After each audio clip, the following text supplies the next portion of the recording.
conferencia mañanera y dar informe de lo que es el programa Sembrando Vida. Comentarles que algo importante que nos encontramos, hicimos una revisión antes de iniciar con lo que iba a ser este programa, pues se hizo un buen diagnóstico, y un buen diagnóstico a nivel de territorio, a nivel de los ejidos, de las comunidades, de las rancherías, de lo que estaba pasando, y también un buen diagnóstico a nivel de los diferentes programas que se tienen y se tenían para el campo. En este sentido, también quisiera comentarles que en ese diagnóstico también pudimos hacer revisiones de instituciones y de gente seria que se dedica a hacer estudios directamente en campo. Hablo en este caso de la FAO, un estudio muy serio que hace nuestro país para los diferentes programas que se tienen en el campo. Este estudio que hace la FAO es en el 2018.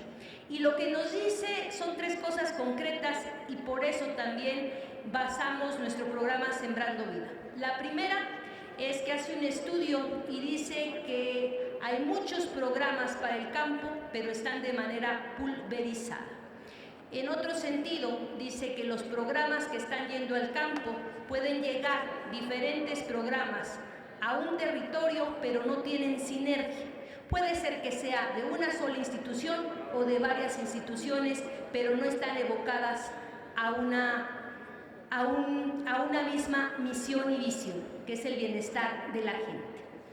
Y en ese sentido, también nos dice este mismo estudio de la FAO que los programas que iban hacia el campo apoyaban en mayor manera a la gente que más tenía y no a la gente que menos tenía. Quisiera comentarles un poquito que, a diferencia de lo que antes era el Procampo, nuestro programa, el programa Sembrando Vida, es un programa que entra directamente a visitar al sujeto social, a hacer un recordatorio de quién es el sujeto social. Recordar que en nuestro país hubo la Revolución Mexicana y que se ganó un reparto agrario. Y en ese reparto agrario se logró que 106 millones de hectáreas estén en manos del sujeto social. Hablo en este caso de las tierras ejidales, de las tierras comunales, y 70 millones de hectáreas de este país está en pequeña propiedad. Estamos hablando más o menos de 176 millones de hectáreas, de 200 millones de territorio que tiene nuestro país. Esto le da una riqueza única, y eso se ganó en la Revolución Mexicana.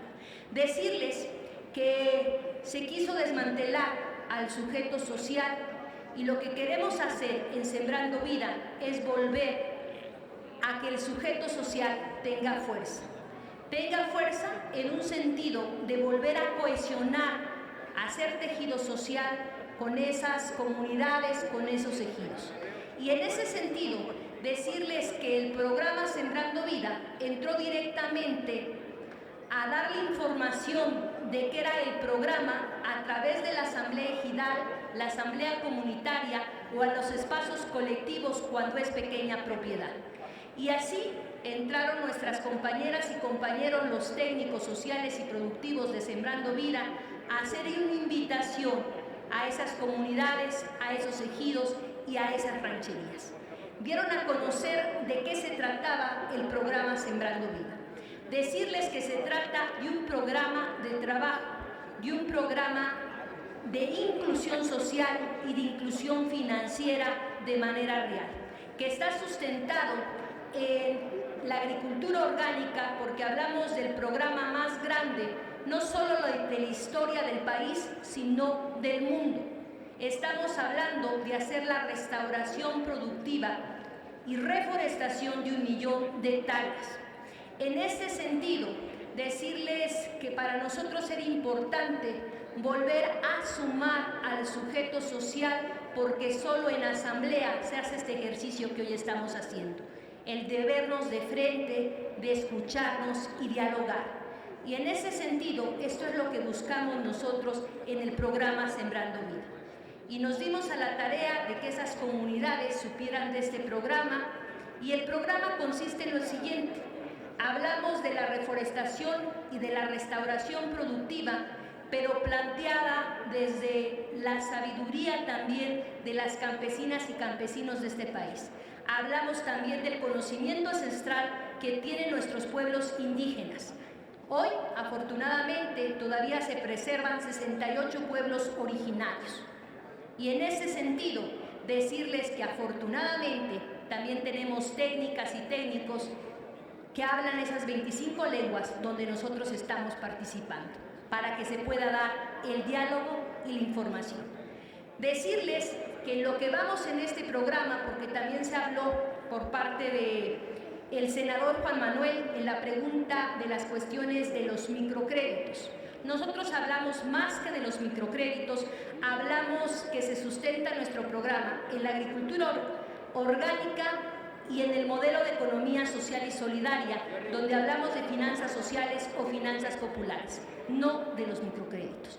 En ese sentido, estamos planteando, y desde un inicio, por eso se puede revisar en los lineamientos de nuestro programa, que el 10%, cuando inicia una persona a participar en el programa Sembrando Vida, va directamente al ahorro. Al ahorro donde se está fomentando que por 3 años ese ahorro crezca. Es un ahorro de las y de los sembradores para uso de las y de los sembradores. Con esta estrategia queremos nosotros sembrar también verdadera inclusión financiera. La inclusión financiera no es porque se dé una tarjeta, eso no es inclusión financiera. Inclusión financiera es ahorrar y que con ese ahorro nosotros podamos generar economías locales en los ejidos, en las comunidades, en las rancherías. Eso está planteado. Decirles que nos basamos también en los sistemas agroforestales que tiene nuestro país. Hablo de la milpa, recordar que nuestros pueblos indígenas, recordar que las familias rurales y recordar que la mayoría del pueblo mexicano nos seguimos considerando mujeres y hombres de maíz.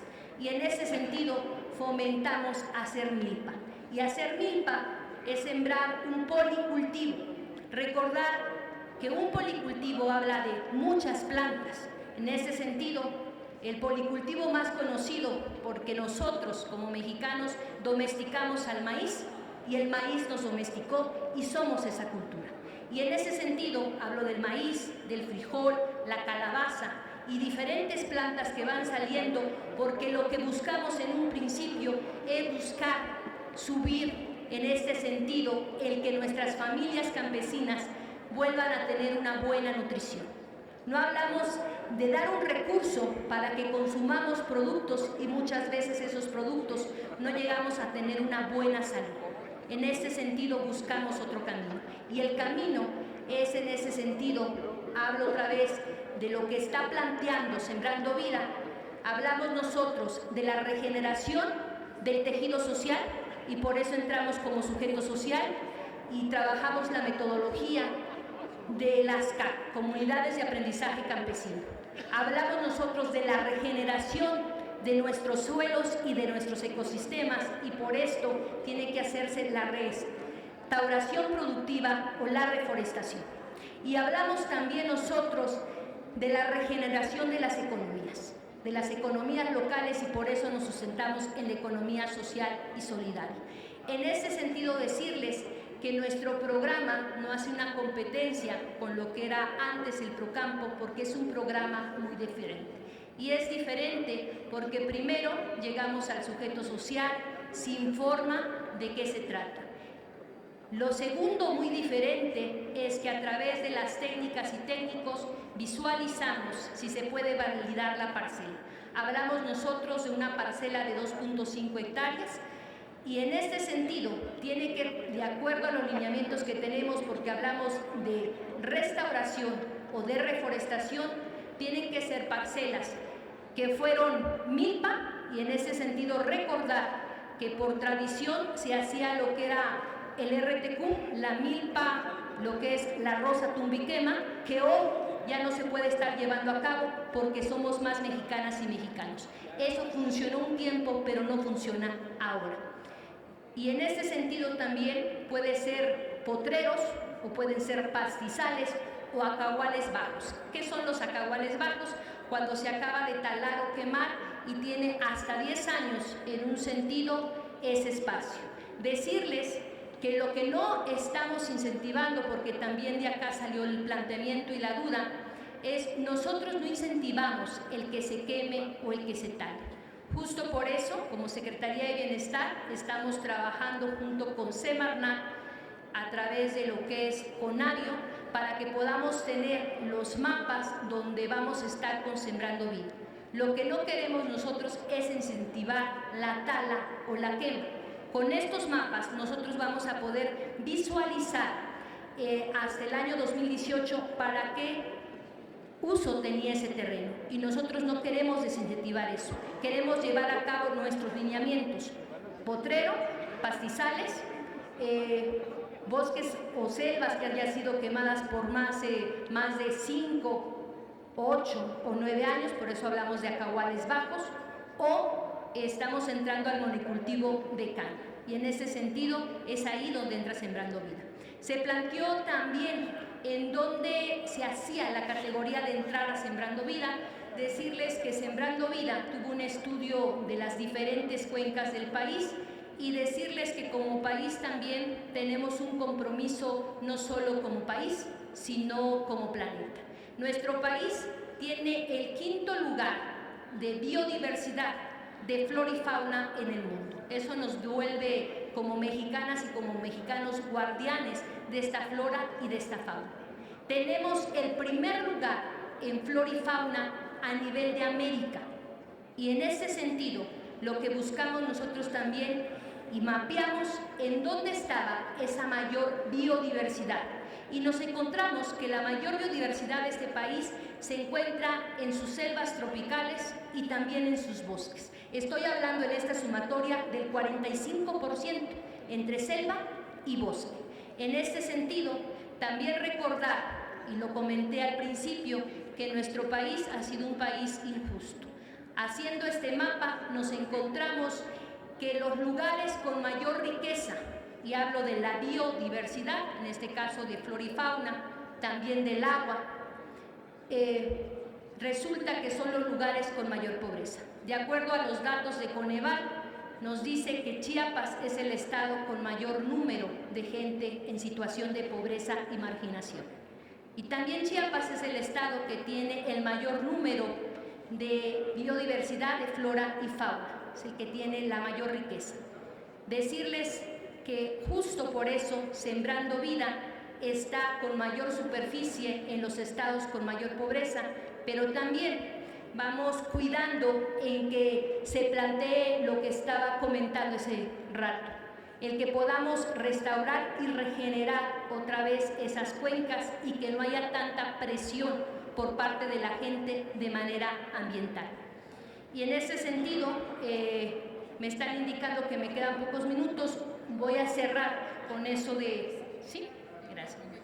Bueno, entonces, platicarles que en el caso del programa Sembrando Vida, lo que hace es eso, un mapeo en lo que tiene que ver con nuestras cuencas y a dónde nosotros tenemos que cuidar esa presión también ambiental.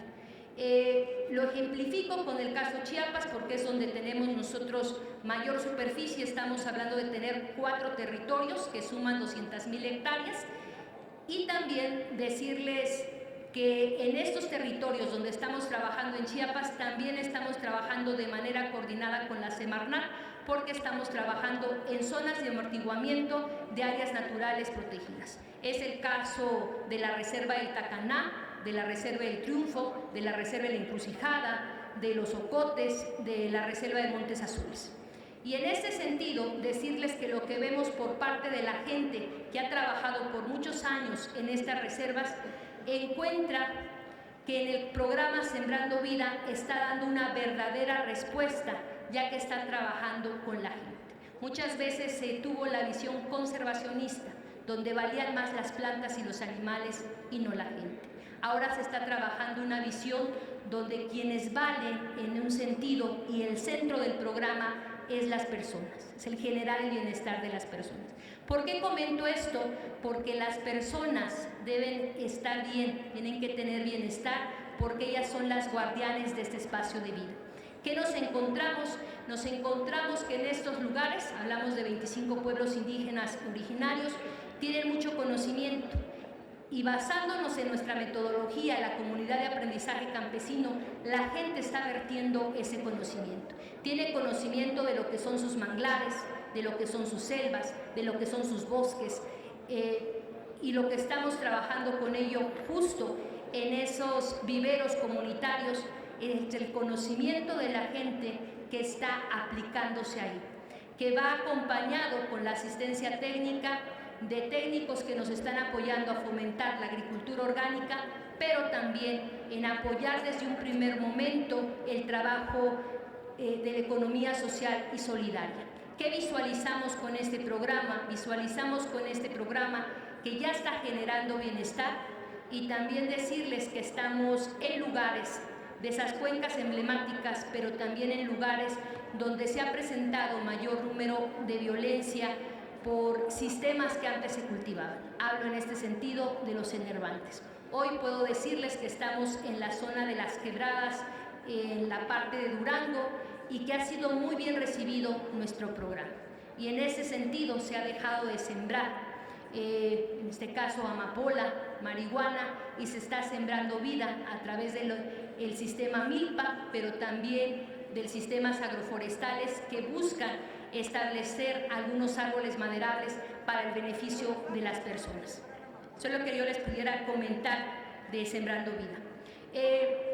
Voy a ir haciendo respuesta a otras preguntas. Comentaba del caso Prospera, decirles que es un programa que no estamos ya llevando nosotros, que va a la Secretaría de Educación Pública y que es por parte de las becas. Pero también decirles que no le tengamos miedo a la autonomía de nuestros jóvenes. Ellos pueden procurar su bienestar, y que también propiciemos nosotros esas reflexiones y que no tengamos ese miedo. Y también decirles que hay un estudio, y eso nos lo comparten, que muestra que los jóvenes gastan el 70% de esta beca que les está llegando en pasajes, en comidas, en útiles escolares, en libros, y el 24% sí lo están utilizando en artículos electrónicos y el 6% en diversión. Los jóvenes también necesitan esparcirse.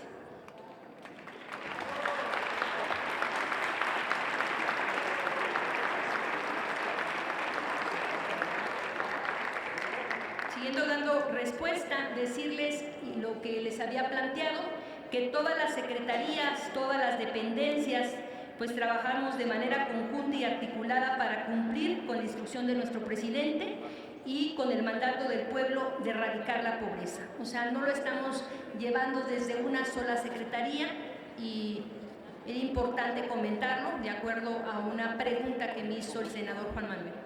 En el caso de los servidores de la Nación, y también aquí voy a engrosar algunas respuestas de algunas preguntas que hicieron y denuncias, en ese sentido decirles que en atención a nuestra responsabilidad hemos emitido diversas comunicaciones formales, ustedes pueden tener los oficios, de las cuales puedo dejar copias en las que se les llama al respeto a la ley y evitar el uso de recursos públicos con fines electorales, y lo declaré de manera categórica. En atención a las instrucciones del presidente de la República, no se va a permitir el uso electoral de los programas sociales. Se dará vista a las autoridades electorales y penales en caso de que se incurra en las faltas, y se llevarán hasta las últimas consecuencias. Decirles que al margen de la ley nada y por encima de la ley nadie. Y en ese sentido, lo que me acaba, el folder, la carpeta que me acaban de dar, pues le vamos a dar seguimiento con el jurídico de bienestar. En caso de corrupción, decirles que en caso de que cualquier servidor público de bienestar se le pruebe que está realizando actos de corrupción, la ley será implacable, y pues yo seré la primera interesada en que se haga justicia.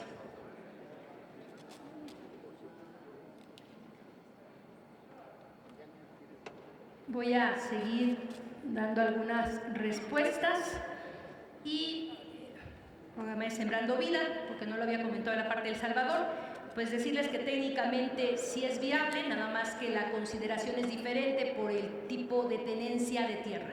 Lo que comentaba, nosotros tuvimos una revolución y tuvimos el reparto agrario y se está visualizando cómo entrarle, lo estamos trabajando de manera conjunta con la Secretaría de Relaciones Exteriores a través de AMEXI. En el caso del programa de estancias infantiles, empiezo a dar respuesta.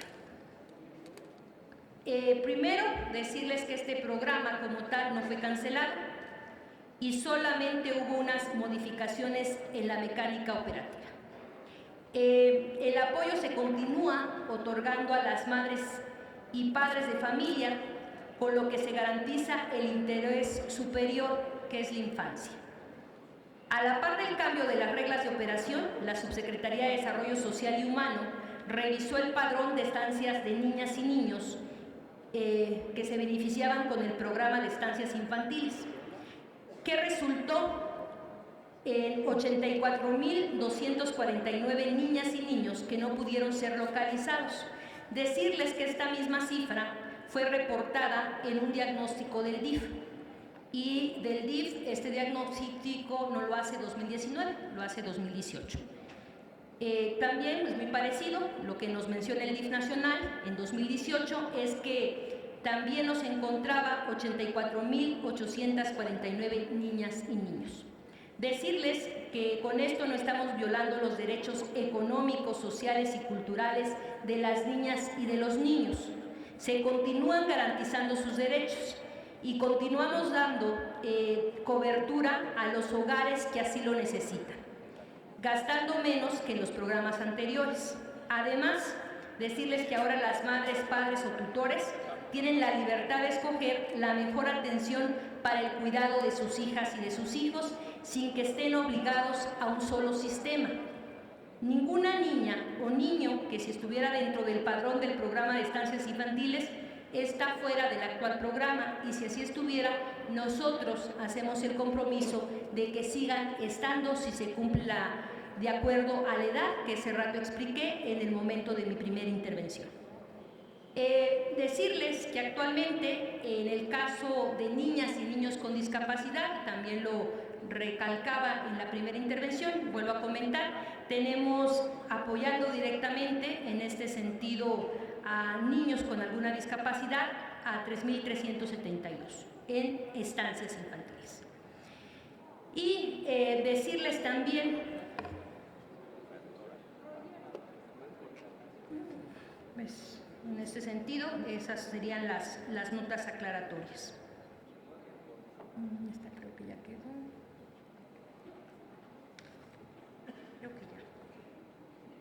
No, es que tenía